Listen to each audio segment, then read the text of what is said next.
It's time to laugh, learn, and take your photography to the next level with your favorite cowgirls with cameras, Cara, Kim, and Phyllis.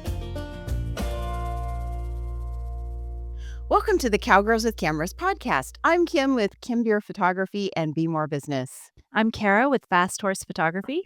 And I'm Phyllis with Phyllis Burchette Photo. Good morning. Good morning. It's very early today. It's very early. How are the birds, Cara? So I just How are checked your them. birds? I just checked them because I knew that everyone was going to want an update, and we still have 5 perfect little eggs in the nest, but no hatchlings yet. So Mama Bird, she's gotten to where I can pretty much open the door now and walk out, and she'll stay in the nest and look at me. And today I opened it. I was like, Mama Bird, you need to come out. And she's like glaring at me. Like, granted, she's like a foot from my face. I'm like, you need to get out of there so I can look at your nest. And she flies out real quick. And I look, just 5 little perfect eggs, no babies. I'm thinking any day, though.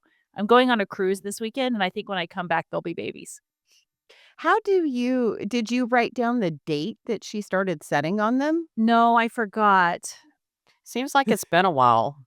Yeah, actually, I think I did put it on my calendar. I'll look. Yeah, I put it on my yeah. calendar because I was wanting to know, but it should be any day. Well, our goose eggs are due to hatch in like 3 weeks. Oh, wow. And we have the calendar date on the whiteboard. So we looked it up, calculated it, bought binoculars so that we could enjoy the experience. Because unlike your sweet little bird who lives in your door, I'm not sure I want to go tango with Mama Goose to see what's going on underneath her nest. Yeah, I really have a front row view, so I think that's...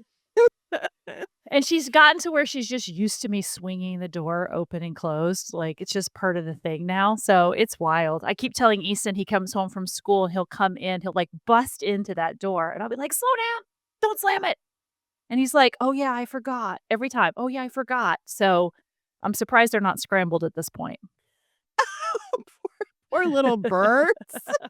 Poor little birds. I wish I was having a better experience with birds hatching than you guys are nesting, because now the birds at the ranch, the barn swallows are back from the south and they're pooping all over everything. Oh. And now some kind of like little black bird, I don't know if it's grackle or what it is, it's pulling all the insulation out of the top of the barn. Oh gosh. You got the And I'm bird like, menaces at your house. we got the Keep those over there. Well, those are at the ranch, not at my house. The birds at my house are nice. They're all nice. Oh my goodness. Goodness. I just was sitting here thinking that the bird sagas around here have been going on quite a while, because I remember one year barn swallows, like I love our barn swallows because they eat mosquitoes. So we like protect them at all costs. And one of them built a nest in my horse trailer. And I'm like, okay, I can't haul horses till the birds are done.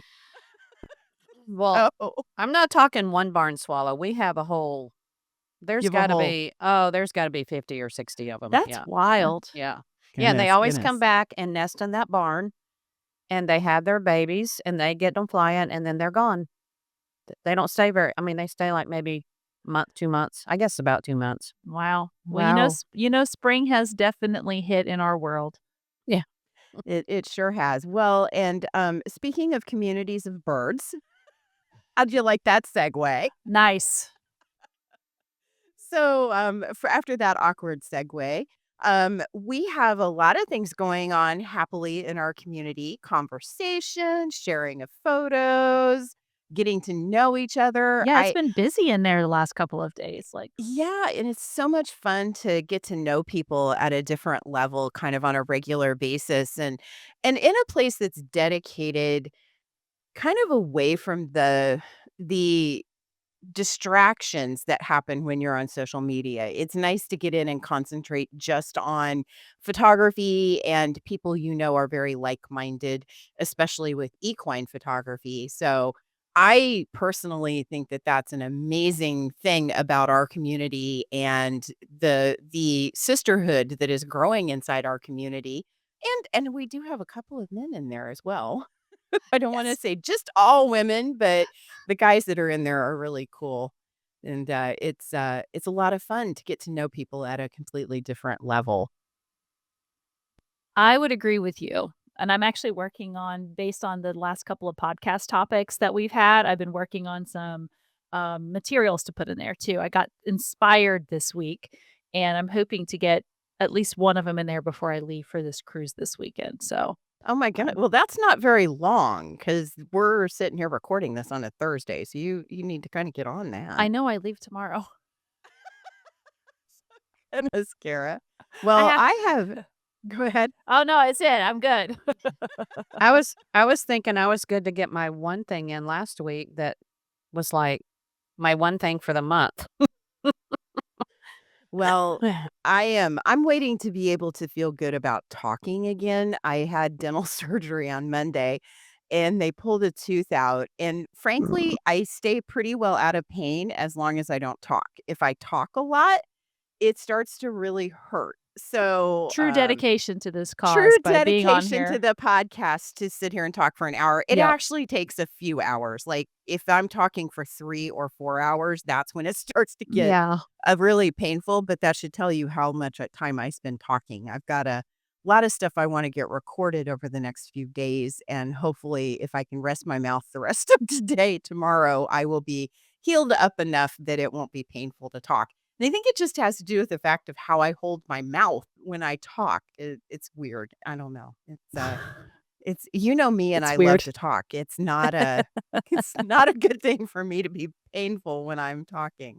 But Well, okay, well, Phyllis, oh, go I was ahead. just Sorry. gonna. Kara's talked about what she's about to do. I'm gonna talk about what I'm about to do, even though I know this will be in the past when this recording comes out. But yes, I'm leaving for Scotland next week. Ooh, what day do you leave? Wow, you are leaving soon. I forgot about that. I That's haven't. exciting. Yeah. So anyway, now we can talk about whatever it is we're talking about. Now You're we can and talk you're about the community again. but you get to photograph horses while you're there too, because you're right? Or are I'm you just photographing I'm our gonna. friend Sigrid? Well, she has horses, and then Yeah. we'll see. Then we're going to a Clydesdale place, You're and going then to the Clydesdale yeah, place. It's and this hopefully we'll Clydesdale place in see. Scotland. Maybe we'll see some other. I don't know. Some what else? What else is over there? Well, no, not the Welsh.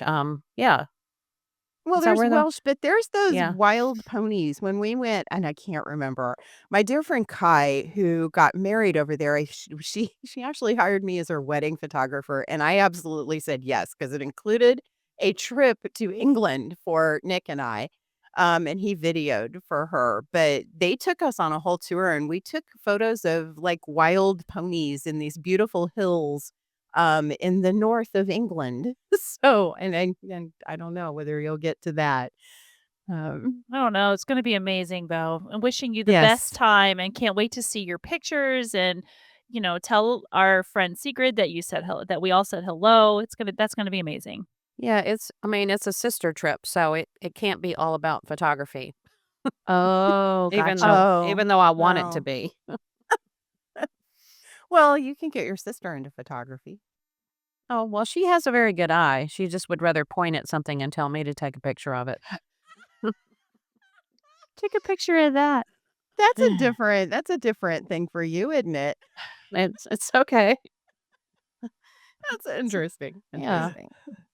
Oh goodness, goodness. Okay, here comes another awkward segue. Okay. So speaking of sisters, we have a couple of sister organizations that we want to talk about.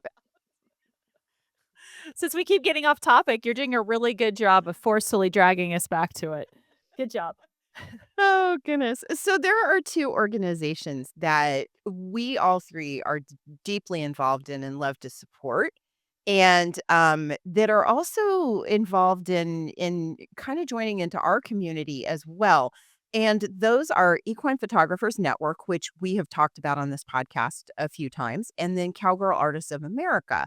And the organizers for both of those organizations are in our community. It's Corrine Shippers for Equine Photographers Network and Megan, what is Megan's last name? Wimberley. Wimberly, Megan Wimberly with Cowgirl Artists of America. both these ladies are just awesome. And if you're in our community, I really encourage you to look them up and talk with them, especially if you have an interest in with Equine Photographers Network about publicly promoting yourself as a photographer or having further networking opportunities within an organization that supports specifically equine photographers. And then also with Megan, if you're interested in fine art photography or doing reference photography for artists, Megan is a really good contact for that. Both these organizations are fantastic and they make really good complements to what we do and with Cowgirls with Cameras community. So, what do you guys have anything to add to that Well, I or? was just gonna say it looks like Cowgirl Artists of America, their open enrollment is happening right now. So, their open enrollment is only open from April 1st, through the 30th. So, I guess by the time this episode probably comes out, their enrollment will be closed. But definitely check on them. You can follow them online and then keep an eye out for when they have special events or when their enrollment opens back up again. So, just throwing that out there Yeah, too, that some of the events that they do are open to to the public everyone. too. Yeah, Yeah. yeah. And, EPNet, you can join at any point in time, and they have memberships for, um, photographers who are just at a basic hobby type level, a general membership, and then a professional membership, which includes a directory listing and, some public-facing stuff on their website, which is well known within the equine publishing community as well as for opportunities for shooting. So, again, check them out, have a look around. For me personally, I belong to a lot of different organizations. And to be honest with you, that's the way I have built my business is through networking. And I have done it successfully now for 30 plus years. And I can tell you that it makes a huge difference in getting to know people and really reaching out and getting to meet people within your industry and referring to them and having them refer to you. It is the best way to make new clients because they usually come in pre-sold, ready to go, and it's just happiness all around. There you go. All right. So now I have no awkward segue for getting into our topic. There's no metaphor that I can pull out right at the moment. That's weird if I'm at a loss for a metaphor. But anyway, onward and upward, we're going to be talking about inspiration to motivate you to get more video into your life. So, last episode, we talked a little bit about how to start including video in your sessions. And we're going to further deep dive on that subject today. And we're going to talk a little bit about some inspiration to help you get excited about using video and also to give you some ideas. I know a lot of people they struggle with like, well, what do I do with video? I want to do it, but I don't quite know what I want to do with it. So I'm going to talk a little bit about planning and some ideas about how to think about shooting video. Kira's going to give you the fantastic lowdown on B-roll. So if you don't know what that is, Kira will explain it to you. And I'm going to tell you it's a big part of planning and shooting for your video is B-roll. And then Phyllis is going to give us a little bit of education about kind of the final production pieces of going from your raw footage into a completed video. So, without further ado, let me dive into kind of what I want to talk about, which is planning and getting inspired to want to shoot. Um, I think that for me, video kind of falls into one of three categories. So, or at least in my current life, it falls into one of three categories. I kind of look at it as vignettes. So I see these a lot on social media. It's what I've posted on social media. And I think it's kind of what we expect sometimes from especially Western photographers who are storytelling about the Western lifestyle. Just a vignette is nothing but just a little snippet, a little peek into the life of what goes on behind the scenes in a shoot, what goes on in a photography business, what goes on in the life of people who interact with horses or the Western lifestyle. So vignettes, planning for that type of thing is if you look when you're looking at your scene, in front of you, and I am a still photographer first. I'm gonna shoot till I get the still I know I want, and then I'm gonna go for the video, but I wanna look for the story of what's going on, but I'm only gonna tell one little piece of the story. So, for example, a horse riding, like a rider riding away into the distance in a beautiful backdrop, or a rider moving cattle at sunrise. All those are vignettes that give us a peek as a viewer into the lifestyle of what the subject is up to. And they're usually very inspirational, and there's music involved with them, but they don't have a lot of words. There's not a lot of detail to it. It's more of just a look inside that particular moment. Then for photographers specifically, and if you're looking to market your photography, this is a really good form to look at, which would be hybrid. So this is where we're taking video and we're combining it with stills. So you'll have a little bit of video and then you'll have stills. I see this particular technique used by a lot of photographers where they'll video the scene from far away, and sometimes they'll be in it. So I'm assuming they're setting up a tripod or they have an assistant that's actually doing the video. And then they'll show the resulting photos from that. Or they'll video the scene and then show the photos that they took either before or after that.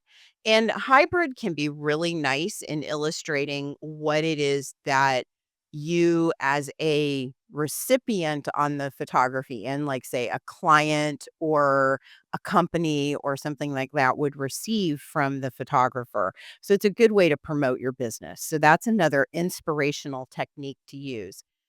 Excuse me. And then there's long form. So long form is where we're shooting for a little bit longer, may include some audio. And long form video in 2025 is vastly different than long form video as a definition. When I started shooting video, everything was long form. Like, you didn't do short videos. If you did a short video, it was a commercial.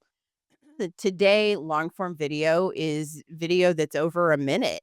So it can be anything from a minute to even 5, 10 minutes, or if you're getting into more educational content, that's hours long, or an hour long, or 45 minutes long. But if you're doing long form video, you have to be able to hold the attention of the viewer for a longer period of time. A vignette is gonna be really quick. It can be I've seen Cara publish vignettes that are, what do you typically shoot for, Cara? Like 15 seconds? Like, you wanna keep your Yeah, it could videos be under anywhere 15? between 5 seconds to 30 or 40 seconds. Yeah. So those vignettes are really, really typically short, whereas long form is you're gonna have to hold people's attention longer. And the kind of rub in doing long form video with DSLRs is that if you're gonna shoot a longer scene where you're not gonna just like put clips together to create that long form video, you got to be pretty steady, because the longer the clip is, the more the camera movement will show up. So just be aware of that if your intention is to do long form. So how do you pick from one of these three things? Well, I think you've got to go back to the beginning and say, what are you shooting this for? Are you shooting it as part of a package to go with the client's work? Are you shooting it for them to use on their social media? Let's say you're a commercial photographer. Are you shooting it to promote what you're doing as a photographer? Are you shooting it to inspire people and gain followers on social media? I think you've got to kind of look at what's the purpose behind, what is your intention to do with this footage? And I will be honest, there's a lot of times I shoot footage just to shoot footage, that there's not a tremendous amount of intention behind it. What about you 2? Do you think ahead and, like, go, "Okay, I know we all have in mind social media, but do you have other things that you have intentional that you shoot for?" It depends on what I'm doing. If I'm shooting, if we're at an event or something and my goal is to get images, I'm only shooting video as like a supplement to tell that story even more, or to have short little pieces that I can use to advertise what we're doing. But if I'm shooting video for a client, I usually put a lot more work into planning the scenes that we're going to shoot, and like how to tell that story and all those little pieces that we need to make that happen. So, I would use a a checklist for that. What about you, Phyllis? Kind of the same. I think mostly what I've done for social media has been like vignettes. I have done a couple of hybrids, but I've done a couple of commercial shoots, but they were all just, real short snippet vignette type shoots. Yeah. And then I'm going to do some farm. I've got a couple of farm shoots coming up that they want some sale video done. So they might be a little bit longer, but not a lot. Yes, sale videos do tend to get long form. Sorry for all the clearing of my throat. It's allergy season in Missouri. But yeah, so sale videos in particular are going to be more long form. Long form video has a little bit of a different requirement than the vignette video. So if you're dipping your toe into this like you're just getting started, starting with the shorter form video I think is easier than trying to dive into the long form. But back to knowing your purpose, there's one more thing I wanna add to that before we roll over to Cara, who's got a really nice list of ideas for you to start thinking about. And that is, where you're gonna publish this because different outlets have different requirements. So there's if you're shooting for short form video to go on Reels or TikTok, you do have time limits and YouTube Shorts and Facebook and everywhere else that's doing short form vertical video. You also have that vertical aspect that you have to consider.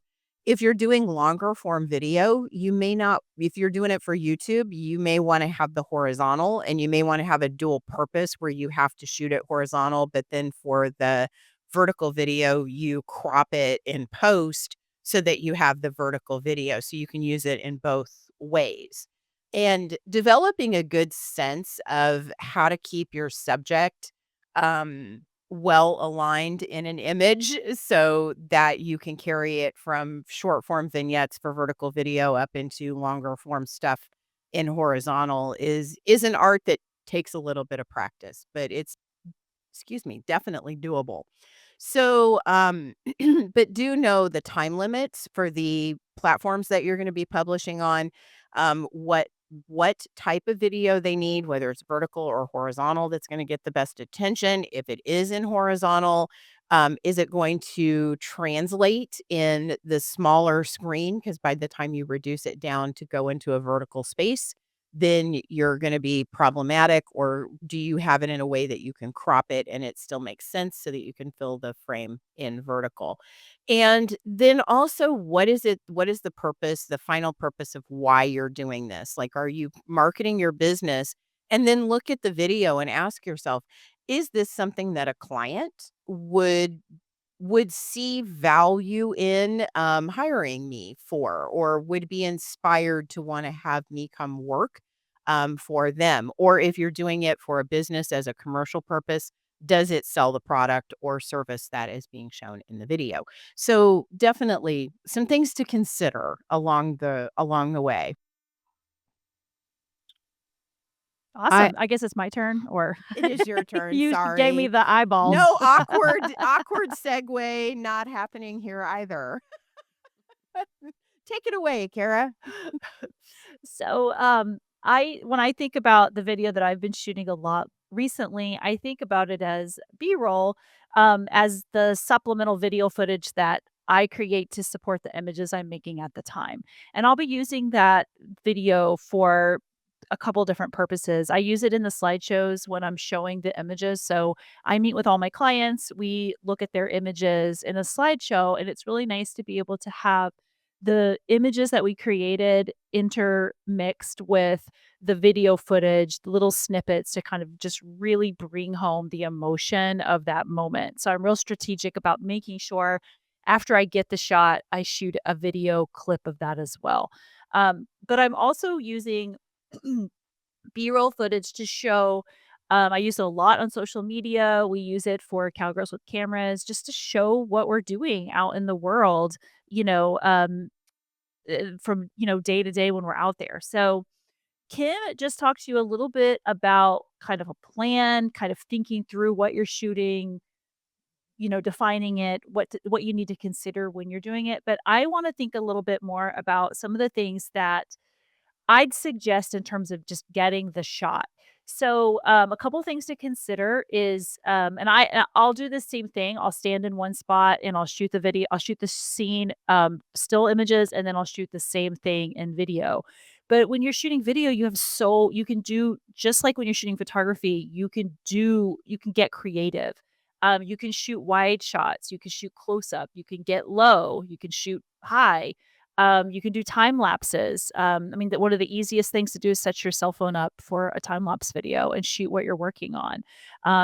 You can, thinking about when you're thinking about telling a story with your photography, you think about how that variety can help tell the story. It's the same thing with the video footage that you're gathering.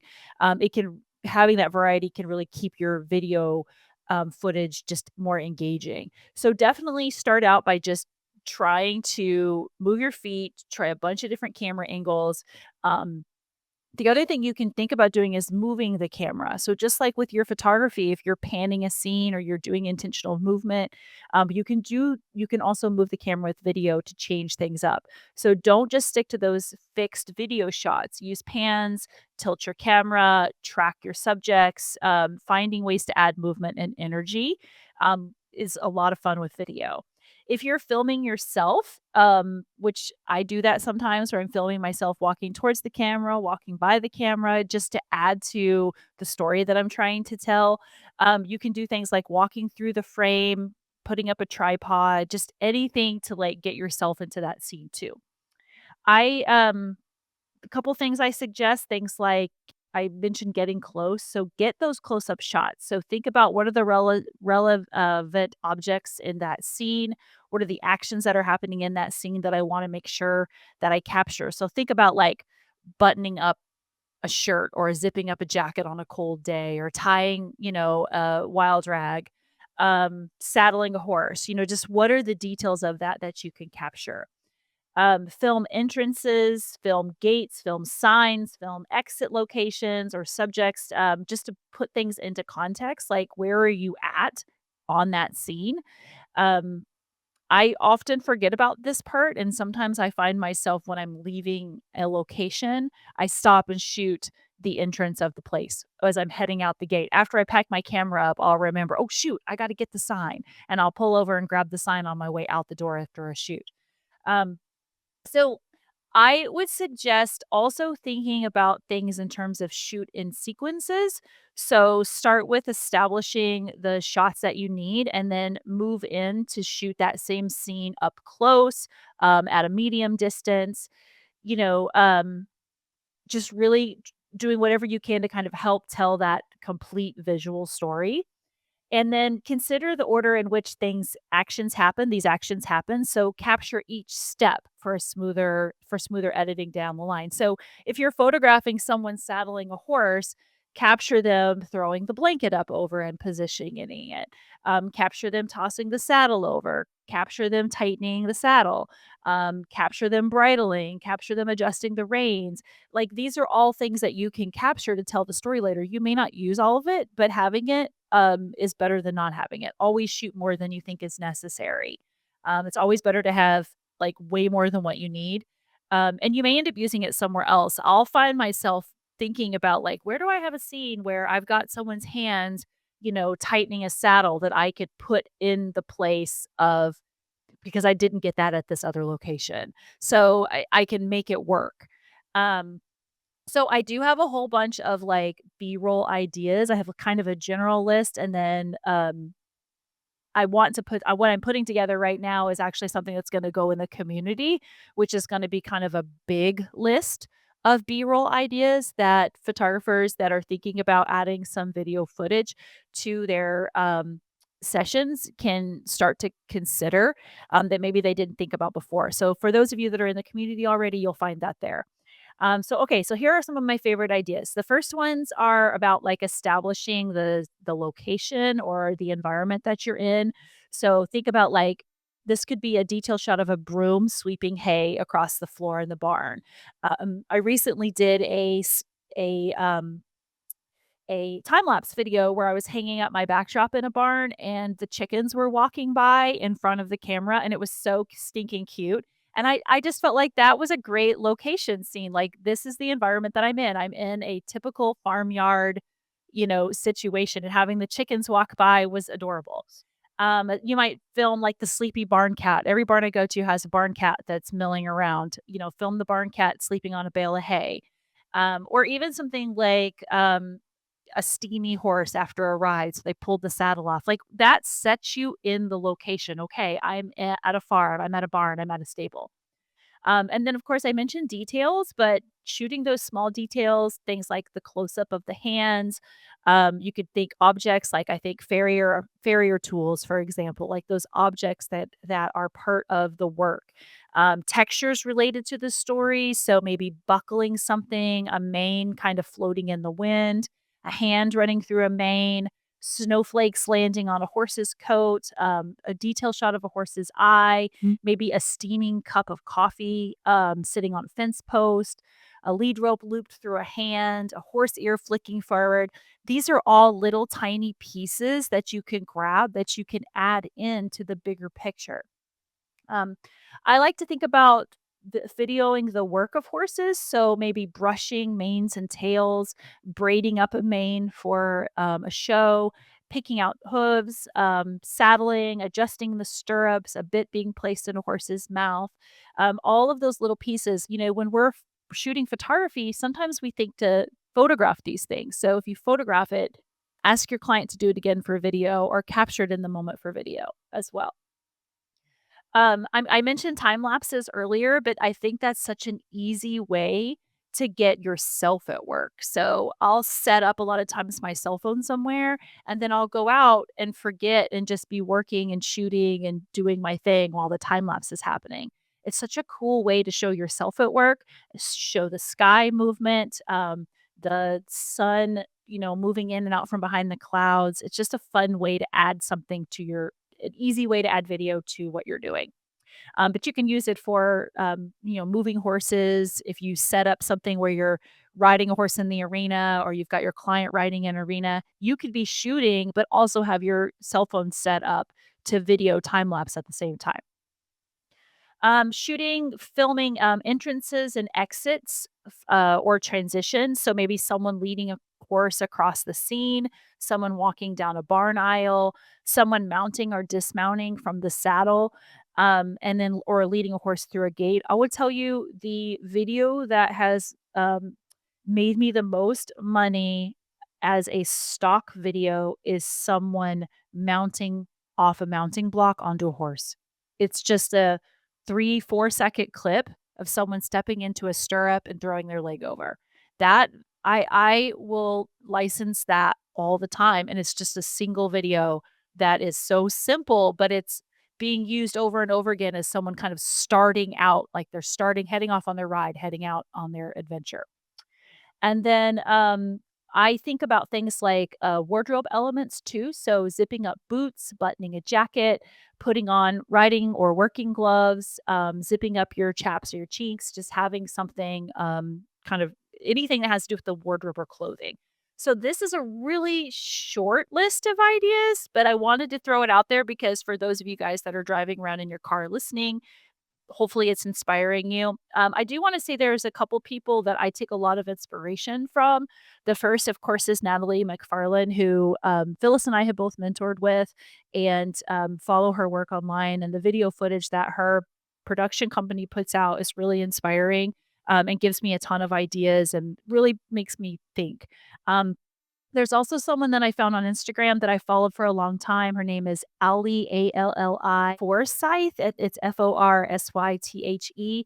And she really breaks down how she uses short form video, B-roll footage to just tell little micro stories.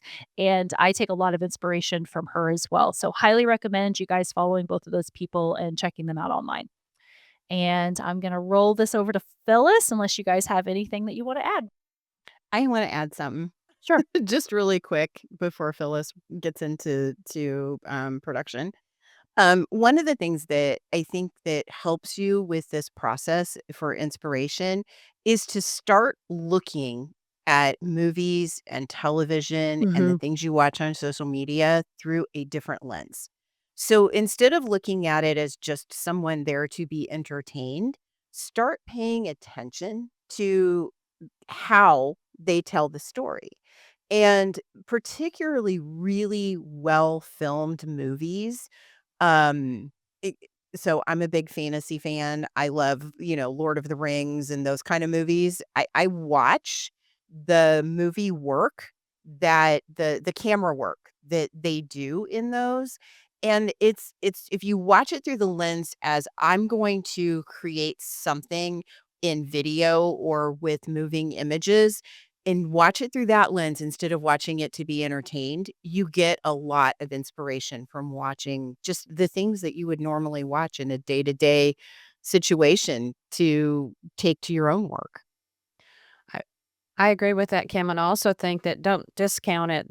Don't discount video thinking that, well, I won't really use it that much, because I think that doing video or looking at it through a different lens, like you said, actually helps your still photography get better Yeah. too. So there's that. Even though your still photography is going to be your main passion, don't discount video that it won't help you to further that. Yeah. So That's all I wanted to say. Now it's your turn, Phyllis. I get to talk about the boring stuff that I really don't even do. You don't have to say everything out loud. Some of those Sometimes you can can keep just it. keep these things to yourself. I'll jump in. I Inside do a lot of the thoughts. stuff. Inside thoughts. Well, you know me, no filter. Mhm. Yeah, I'm talking about from raw footage to completed video. Making a finished video from your raw clips it really is a step-by-step process. You organize, you choose the best parts, you put them together roughly, then you fine-tune everything. Then, well, actually, I actually do that part. Um, then you kind of fine-tune everything, you make the sound and the picture better until you have the final engaging video. And voila, you're Um, all done. Hi, The you're all end. done. Wasn't that easy? And I'm done. That was my segment. I'm all done. That's how you do it, y'all. Um, so the first step, of course, is getting your footage off your recording media, off your camera, your memory card, onto a reliable, and I'm going to emphasize that, a reliable storage system. Making sure all the files are copied without any errors, creating a filing system for each project is so important. I usually base this on the shoot dates and locations.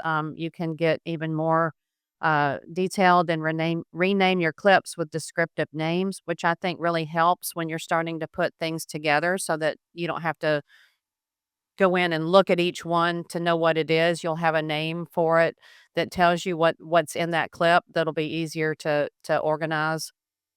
And of course, just like with any kind of photography, videography, we still want backups. Be sure you have a good backup system. Um, Once you've got your footage stored, you're going to want to bring it into whatever software you're going to use. Adobe Premiere Pro, DaVinci, Final Cut Pro are just a few. There's so many out there. And there's also a lot of apps that can help you do this if you're just using it for social media, that can help you do this on a little bit more basic level too. The next step is to watch through all your raw footage. This is a part that is, it's fun, and it's tedious too. But it'll help you understand what you've captured. Take good notes on what the takes that you really like to use, and like I said, be sure you have those renamed before you make. I'll do all this before you make your first cut. Really knowing what available footage you have before you make your first cut is really key. I think that's what you call know all the gold you have first before you even begin to do your actual editing. Of course, next you do start editing. You start assembling the main message of your video by selecting the best takes, arranging, basic trimming, getting a feel for the rhythm and the timing of your video. You want to pay attention to how each shot flows into the next if you're using more than one take.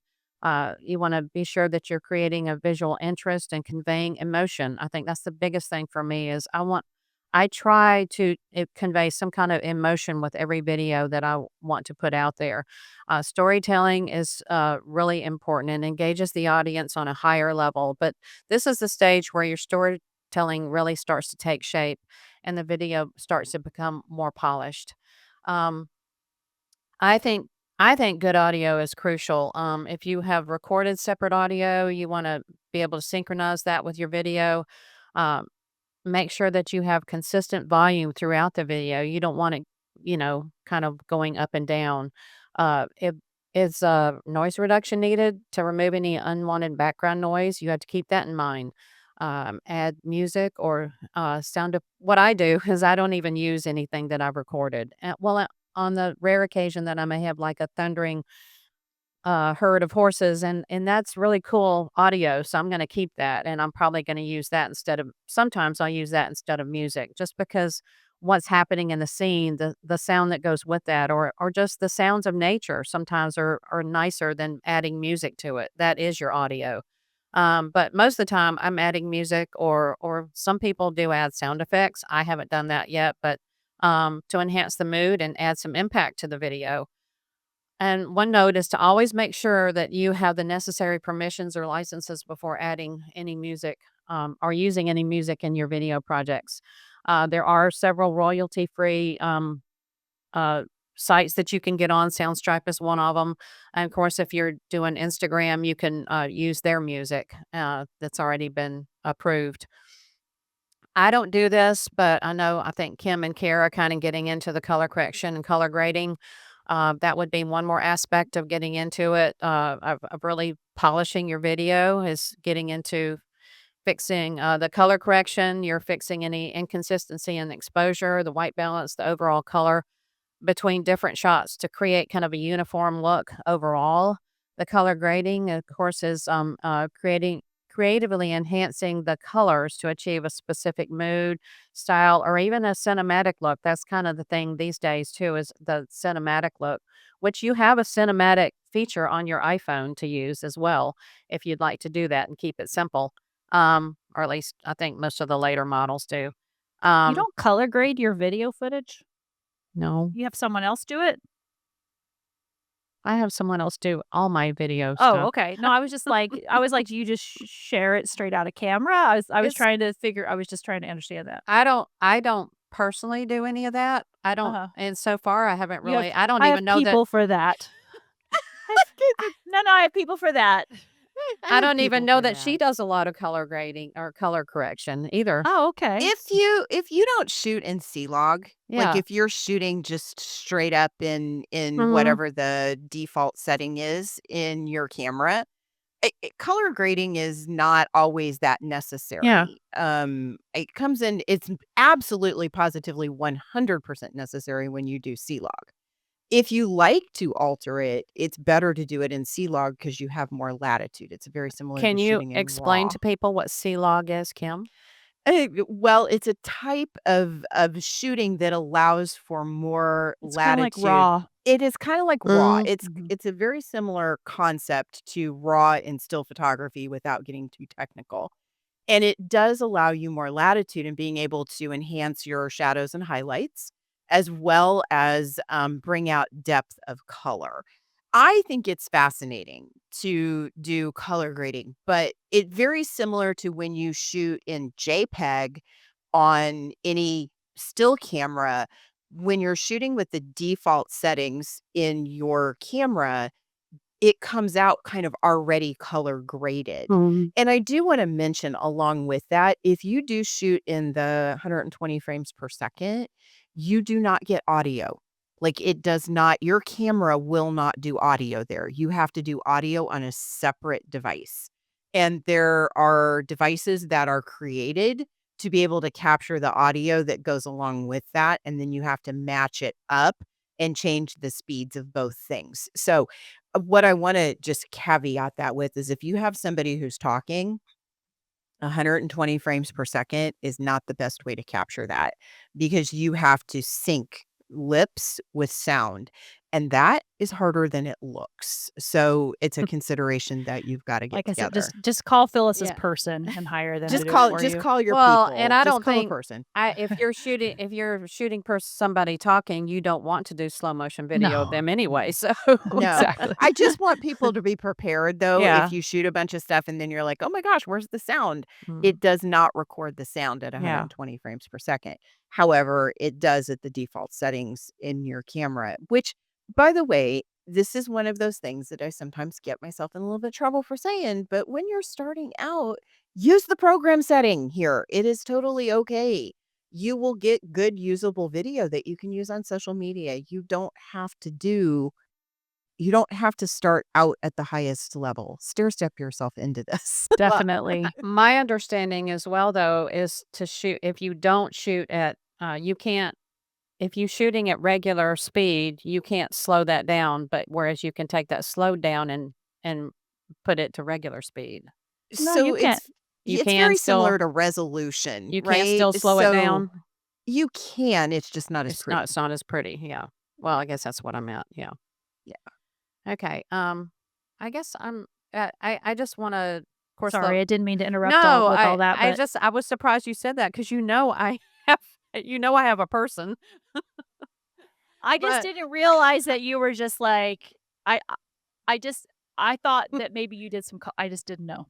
It's not a no, problem. I just was questioning. and like I said, I don't. I'm not shooting like you are. I'm not doing the raw footage type thing. So I'm doing more of a basic. I am shooting in 120, but other than that, I don't. Mine doesn't. I don't know. You probably need some color correction, but I'm not doing any. I mean, I'm not I don't really. know how much it really does need. And I think again it goes to the purpose. So Hmm. here's my take on this of what my 2 cents that I'm going to add to it. If your video is going to be put into a much bigger project that is shot over time. So let's say I decide I'm going to make a movie about cowgirls with cameras. And I'm going to film it for 2 years over all of our events. If when I go to sit down to create the final film, I have to make that film consistent in color.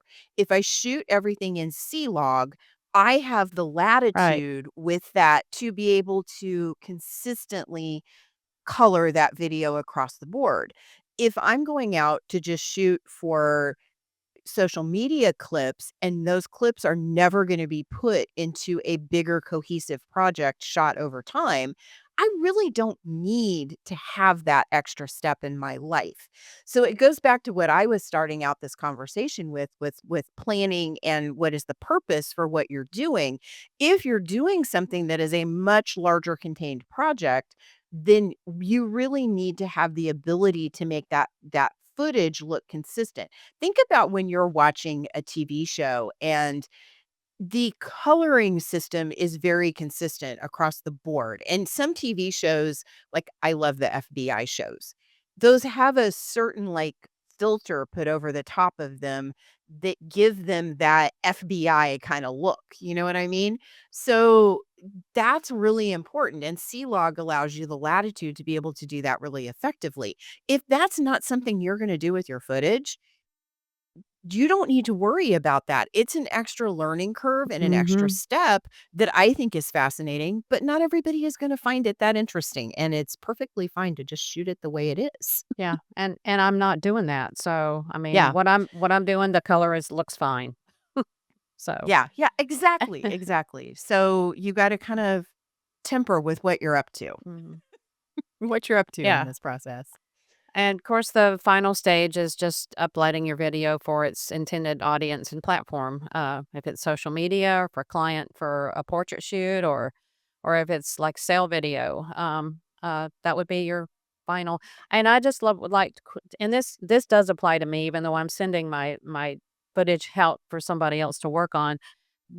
I'm going to talk about some common mistakes to avoid when editing, even though I don't do the final edits. That the stuff that leads up to that for me is just plain failing to organize your raw footage and project files can lead to so much confusion and inefficiency.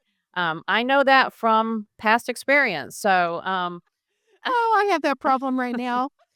So, neglecting to create backups can I haven't had this issue because I do have backups, but can result in a loss of valuable work and that you can't go back and reshoot. Uh, but in case you had technical issues or any accidents, that could lead to the loss of your work, be sure you have backups. And I think even though I'm not sending mine out for the final edits, I still want a workflow, a clear workflow that can lead to organization, not disorganization. But if you don't have a workflow, working without a clear workflow can lead to disorganization and inefficiency in your editing process. Even if no matter what stage you're at, I think having a clear workflow is really important. So that's it. Nice. I do have a couple of notes before Kira decides we're leaving here. So, um, I could see her preparing her final follow us on social media. But I do want to add a couple of things that are just kind of hodgepodgey. So for me in video, audio was the hardest thing to overcome. I'm going to be honest with you. I have fought with audio problems for the entire time I've shot video, particularly because we do, as equine photographers, we do things in a place where you can't have a lot of cords running around. And so audio becomes tricky. And I highly encourage you to find somebody who's really good with audio who can help you be able to get like the wireless microphones and stuff you need. Back when I produced videos, I had a really nice set of Sennheiser mics that I paid a small fortune for. But let me tell you, they were tough. They've been tossed off of horses, stepped on, chewed on. I was able to replace all of the cords. They actually worked really, really well. And the audio didn't cut out because nothing is worse than filming a 30-minute training video, getting back to your computer, sitting down, and the audio cut out on every fourth word. And then you have to go back to the horse trainer and say, I'm sorry, you got to do that again. So that was a fight that I had. So buy good equipment. If you're going to do audio, especially with people talking, make sure you buy good equipment and get some help with it. If you are doing audio and you're recording on a device that doesn't have good audio quality to it, there is a product that you can try called Adobe Podcast. So if you have an Adobe subscription, you can just type in Adobe Podcast, and it is an AI editing for audio, and it actually does a really good job. As a matter of fact, it does. If you have professional equipment, it doesn't make a tremendous amount of difference. But if you record something that is not on professional equipment, like on your iPhone or on your computer that you want to add as audio, it does an amazing job in making that sound really, really good. And you get X amount of it included with your Adobe subscription. So do check out Adobe Podcast. It's well worth the effort to take a look at that particular tool if you're recording on something that doesn't have quite as good a audio quality as you would like to have for your final production. Can I and I just dawned on me too that of course I'm a Nikon shooter and I am shooting in 120, but mine plays back even when I play it back on the camera, it plays back in real time. It doesn't play back the slow motion. It is recording video. It Recording record audio, you mean? I'm sorry, audio. It is recording the actual audio because my girls actually used it on a couple of my